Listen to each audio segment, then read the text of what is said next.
Hello guys and welcome back. I wanted to shoot a quick video to show you how I mark the center line of the track to lay the cork roadbed, as well as kind of prepping the area around the turnout for the embedding of the under the table switch. So it's really not, it's not rocket science, it's not hard, but some of you guys may have never done this and you're just curious and you'd like to see how to do it, and it's not the only way to do it, I would imagine.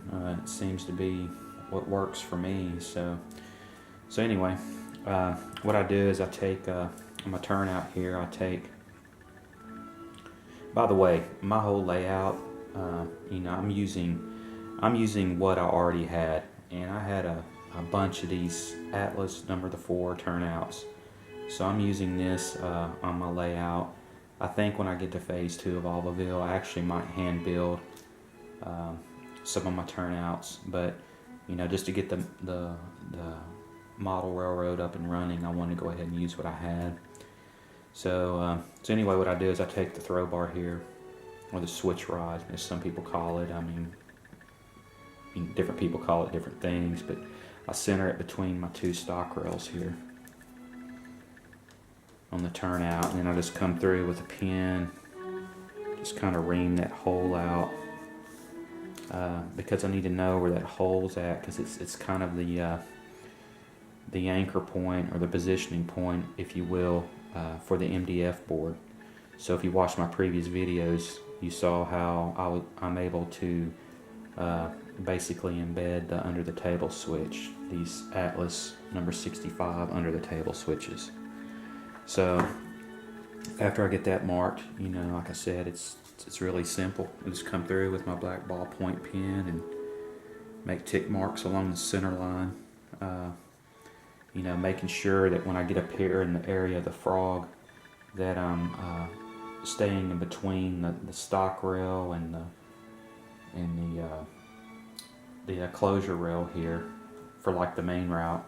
Here's my diverging route. This is actually a passing here, but just wanting to make sure I stay between the stock rail and the diverging closing rail in the center there, as well as the stock rail and the main line closure rail in this case, making sure I stay between those.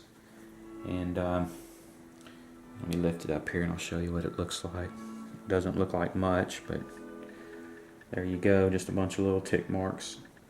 And I'll come through with a straight edge and connect those when it gets to the curves. Like I said before, I've got some hardboard that I've got cut out in thin long strips, and I can just take that and turn it up on its side. This ruler's probably not going to bend, but turn it up on its side and bend it like that in order to trace out my radiuses here. So I didn't lay the track down for the whole layout. I just wanted to lay the track down and mark the center line for the train yard area, where there's a lot of switches, where there's going to be a lot of activity. That's where you want to really be careful as far as getting your cork roadbed in the place where it needs to go. As far as on this particular layout, I don't know if you've noticed or not, but I have dual main lines, or 2 main lines that run around basically the perimeter of the layout. And my minimum radius on this layout is 22 inches.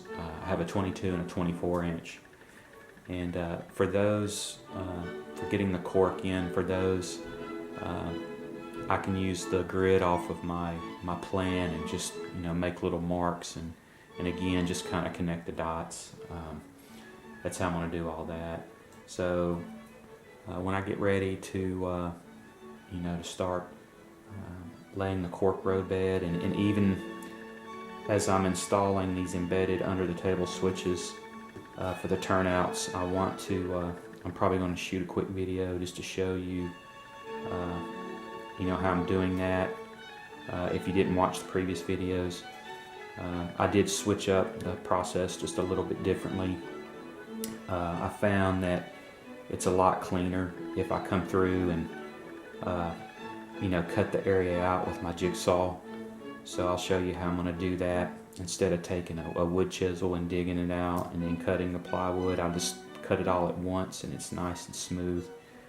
And then from that point, all I got to do is cut out the rabbet, that 1/4 inch rabbet cut that's around the perimeter. If you haven't watched those videos, I recommend you go back and watch them and you can see how I did that. So until then, we will talk to you later.